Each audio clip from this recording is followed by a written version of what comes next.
O Crocodilo, Dostoiévski, parte 2. O respeitável Timofei Siemionitch recebeu-me de certo modo apressado e como que um tanto confuso. Acompanhou-me ao seu acanhado escritório e, fechando bem a porta, disse com visível inquietação: "É para que as crianças não atrapalhem." Em seguida, fez-me sentar na cadeira junto à escrivaninha, sentou-se na poltrona, fechou as abas de um velho roupão de algodão e assumiu, por via das dúvidas, um ar oficial, quase severo, até, embora não fosse de modo algum meu chefe ou de Ivan Matveevich, e se considerasse, até então, simples colega e mesmo pessoa das nossas relações.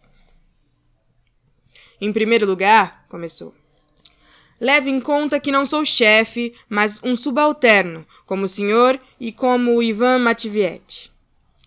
Fico de parte em tudo isso e não tenho nenhuma intenção de me intrometer." Fiquei surpreso, pois evidentemente ele já estava a par de tudo. Apesar disso, contei-lhe de novo o caso minuciosamente. Falei até comovido, pois estava nesse momento cumprindo um dever de amigo verdadeiro. Ouviu-me sem especial surpresa, mas com evidentes sinais de desconfiança. "Imagine", disse, "eu sempre pensei que isso haveria de acontecer com ele." "Mas por que, Timofei Siemionitch? O caso em si é bem comum." "Estou de acordo, mas Ivan Matveevich, no decorrer de toda a sua vida funcional, tendeu justamente para um resultado destes. Era vivo, arrogante até. Só tratava de progresso e de umas certas ideias, e eis onde conduz o progresso. Mas esse caso é dos mais extraordinários, e não se pode de modo nenhum admiti-lo como regra comum a todos os progressistas." "Não, é assim mesmo. Assim mesmo, entende? Isso acontece em virtude de um excesso de instrução, pode crer em mim, pois as pessoas demasiado instruídas procuram penetrar em todos os lugares, e sobretudo naqueles onde não são chamadas. Aliás, talvez saiba disso mais do que eu", acrescentou como que ofendido. "Sou uma pessoa velha e não tenho a sua instrução. Comecei como o filho de soldado e este ano é o jubileu do meu 50º ano de serviço." "Oh, não, Timofei Semyonovitch. Por favor, pelo contrário, Ivan Matveevich implora os seus conselhos, a sua orientação.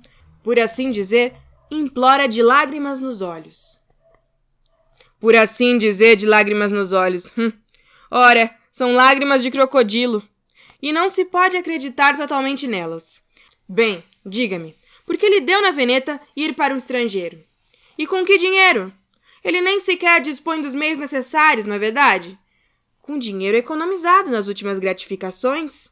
"Timofei Semyonovitch", respondi num tom lastimoso.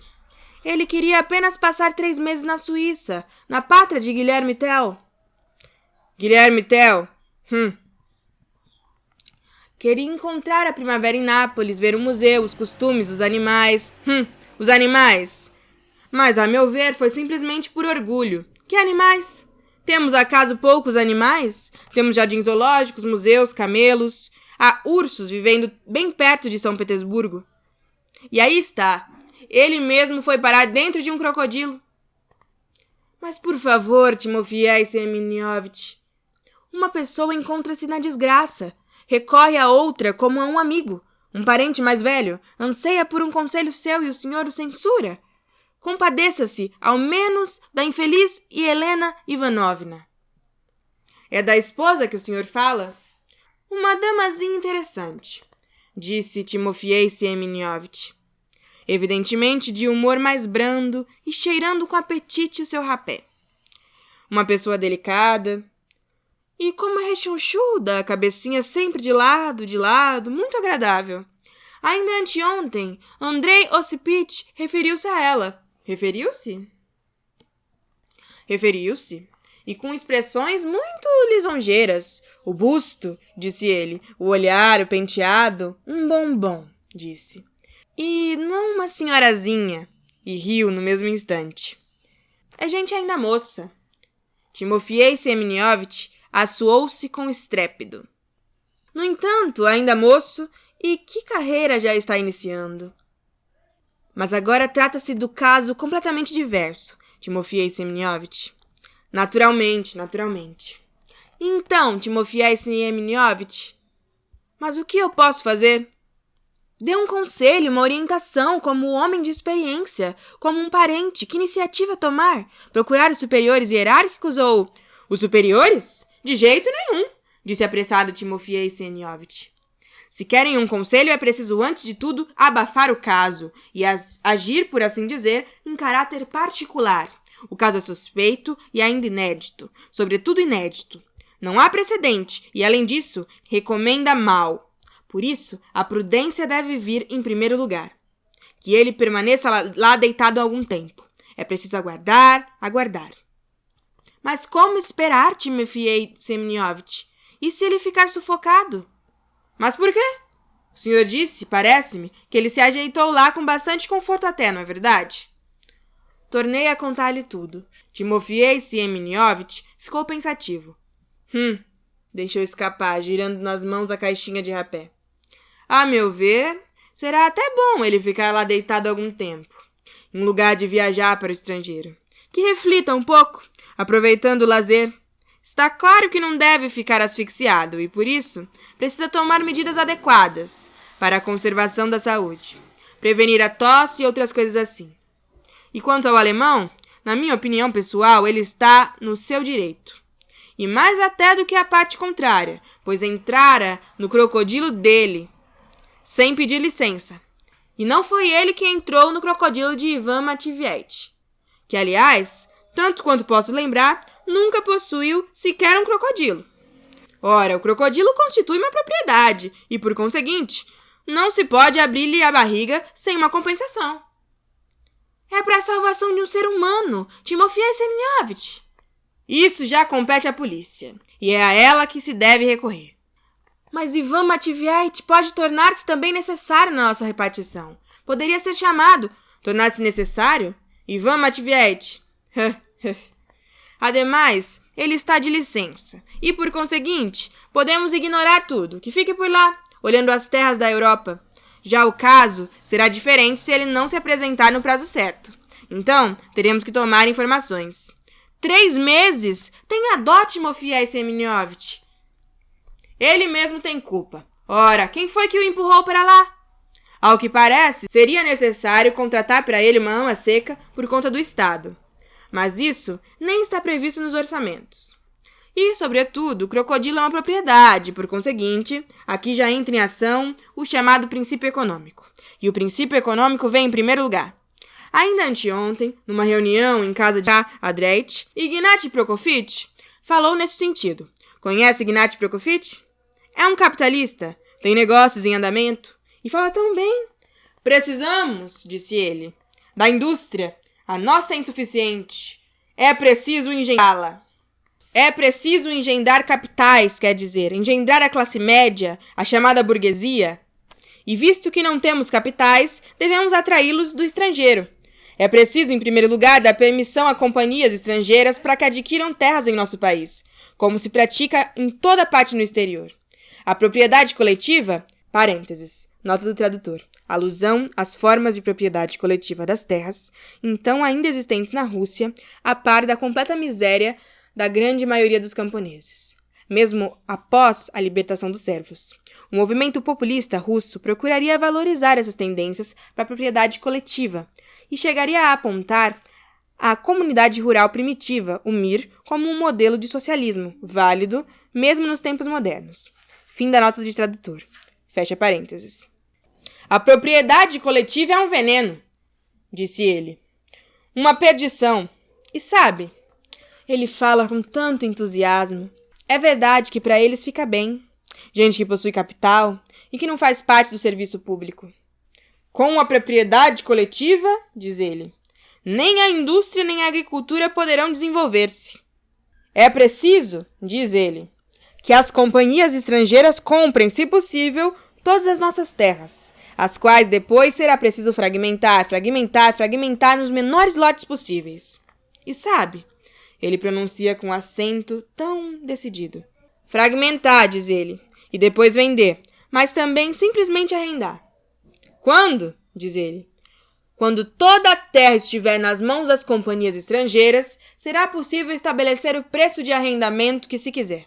Por conseguinte, o mujique trabalhará 3 vezes mais apenas para ganhar o pão de cada dia, e será possível enxotá-lo quando bem se entender.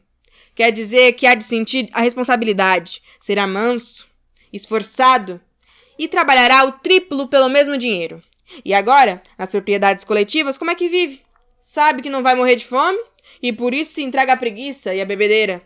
E pelo outro processo, atrairemos dinheiro para o nosso país. Vão se formar capitais, vai originar-se a burguesia. Ainda outro dia, o jornal político e literário inglês Times, ao tratar da nossa situação financeira, afirmava que as nossas finanças não aumentam justamente porque não temos classe média, nem grandes fortunas, nem proletariados. Ignat Prokofiev fala bem, um orador. Ele mesmo quer encaminhar a sua opinião por escrito às autoridades e depois publicá-las em As Notícias. Isto já não são versinhos como os de Ivan Matveevich. Bem, e o que me diz sobre Ivan Matveevich? Aventei, tendo deixado o velho tagarelar à vontade. Timofei Semyonovich gostava disso às vezes, mostrando desse modo que estava a par de tudo. Ivan Matveevich, é a isso mesmo que eu quero me referir. Nós mesmos nos afanamos para atrair os capitais estrangeiros à nossa pátria. Mas veja bem, mal foi atraído para nosso meio, o capital do homem do crocodilo duplicou-se por intermédio de Ivan Matveevich. E nós, em lugar de proteger o proprietário estrangeiro, queremos abrir a barriga do próprio capital de base? Ora, há coerência nisso. A meu ver, Ivan Matveevich, como um verdadeiro filho de sua pátria, deve ainda alegrar-se e orgulhar-se com o fato de ter duplicado ou talvez até triplicado, com a sua pessoa, o valor de um crocodilo estrangeiro. Isso é necessário para atrair os capitais. Se um tiver êxito, outro virá com outro crocodilo. Um terceiro há de trazer 2 ou até 3 de uma vez. E junto a eles, hão de se agrupar capitais. Aí se tem uma burguesia. Isso deve ser estimulado. Perdão, Timofei Semyonovich, exclamei. O senhor exige uma abnegação quase antinatural do infeliz Ivan Matveevich. Não exijo nada. Em primeiro lugar, peço-lhe, como já pedi antes, que compreenda que não sou uma autoridade. Por conseguinte, não posso exigir nada de ninguém. Falo como filho da pátria, isso é, não como o filho da pátria. Sim, o Yechestiva, jornal liberal moderado da época, nota do tradutor. Não falo como o filho da pátria, mas simplesmente como filho da pátria. Mais uma vez pergunto. Quem o mandou entrar no crocodilo? Uma pessoa séria, na posse de determinado cargo, que vive em matrimônio legítimo e, de repente, um tal passo. Há coerência nisso? Mas esse passo ocorreu sem querer. E quem garante, além do mais, com que dinheiro se vai pagar ao dono do crocodilo? Diga-me, por favor. Talvez por conta do ordenado, Timofei Semyonovich. Será suficiente? Não basta, Timofei Semyonovich, respondi com tristeza. O dono do crocodilo, a princípio, ficou com medo de que o animal rebentasse, mas depois de se convencer de que tudo ia bem, fez-se de importante e alegrou-se do fato de poder duplicar o preço. Triplicar? Quadruplicar, talvez. O público virá agora em multidão. E os donos do crocodilo são gente esperta. Ademais, não estamos na quaresma. Temos que levar em conta a busca de divertimentos. E por isso repito, é preciso que, a princípio, Ivan Matveevich fique observando tudo incógnito e não se apresse. Não importa que todos saibam que ele está dentro de um crocodilo, contanto que não saibam oficialmente. Sob esse ponto de vista, Ivan Matveevich está mesmo em condições particularmente favoráveis, porque o consideram ausente no estrangeiro. Vão dizer-nos que está dentro de crocodilo, mas nós não acreditaremos. É possível tratar o caso deste modo.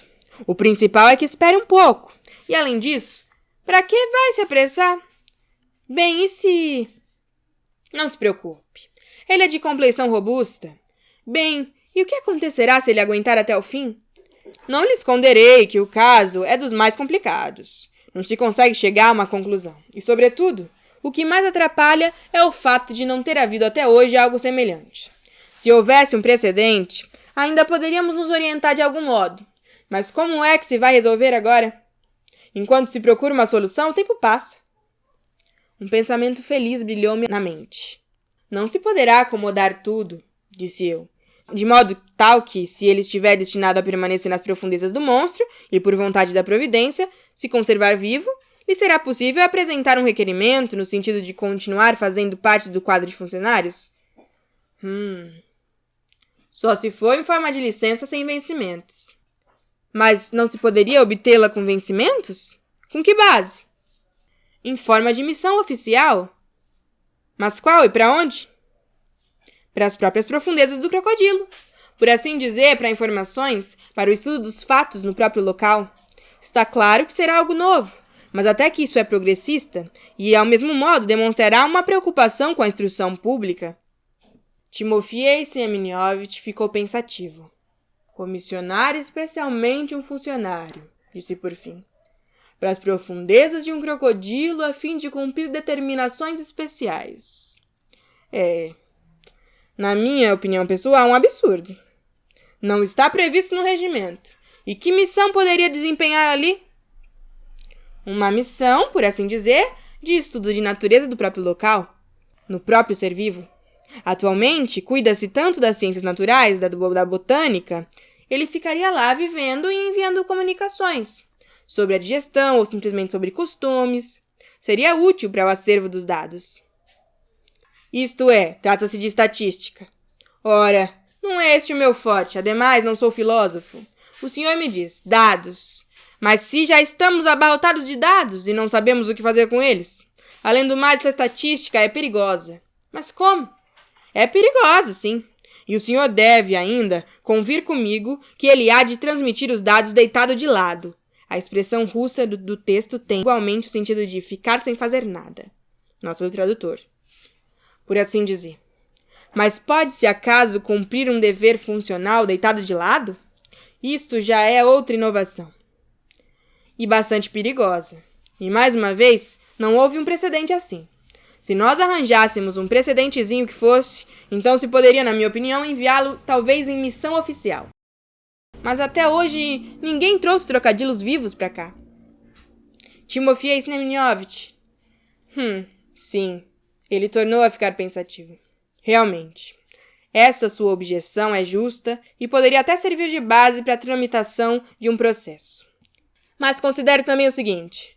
Se, com o aparecimento de crocodilos vivos, começarem a desaparecer funcionários, e estes depois, a pretexto de que ali é quente e macio, passarem a exigir comissões no busto desses animais e ficarem deitados de lado, convenha comigo que será um mau exemplo. Deste modo, cada um irá para lá, a fim de receber dinheiro sem trabalhar. Faça um esforço para ajudá-lo, Timofei Semyonovich. E a propósito, Ivan Matveevich pediu-me que lhe transmitisse uma dívidazinha de jogo. São 7 rublos. Ele perdeu isso outro dia, em casa de Nikifor Nikiforich. Estou lembrando. E como estava alegre, então. Dizia piadas, e agora? O velho ficou sinceramente comovido. Faça uma forcinha, Timofei Semyonovich. Vou fazer. Vou falar em meu próprio nome, como particular, na forma de um pedido de informações. E quanto ao senhor, procure saber, de modo não oficial, indiretamente, que preços do dono do crocodilo aceitaria pelo animal. Timofei Semyonovich parecia mais bondoso. Sem falta, respondi. E logo a seguir, virei relatar o que souber. E a esposa?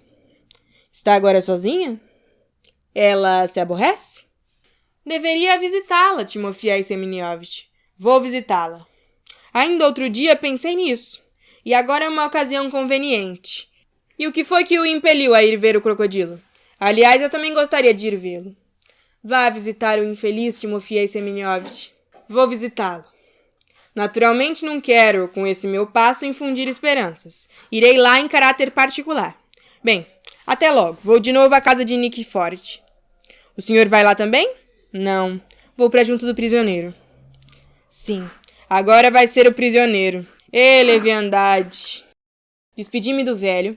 Pensamentos variados circulavam-me pela mente. Timofei Semyonovich é um homem bondoso e honestíssimo, mas mesmo assim, saindo de sua casa, alegrei-me pelo fato de que ele já tivesse celebrado o seu 50º aniversário de vida funcional e que os Timofei Semyonovich fossem já uma raridade em nosso meio. Está claro, corri imediatamente para a passagem, a fim de comunicar tudo ao coitado do Ivan Matvievich. Sentia também muita curiosidade. Como teria ele se acomodado dentro do crocodilo e como se poderia viver ali? Seria realmente possível viver no interior de um crocodilo? Por vezes, é verdade, tinha a impressão de que tudo aquilo não passava de um sonho monstruoso. Tanto mais que se tratava realmente de um monstro. Fim da parte 2.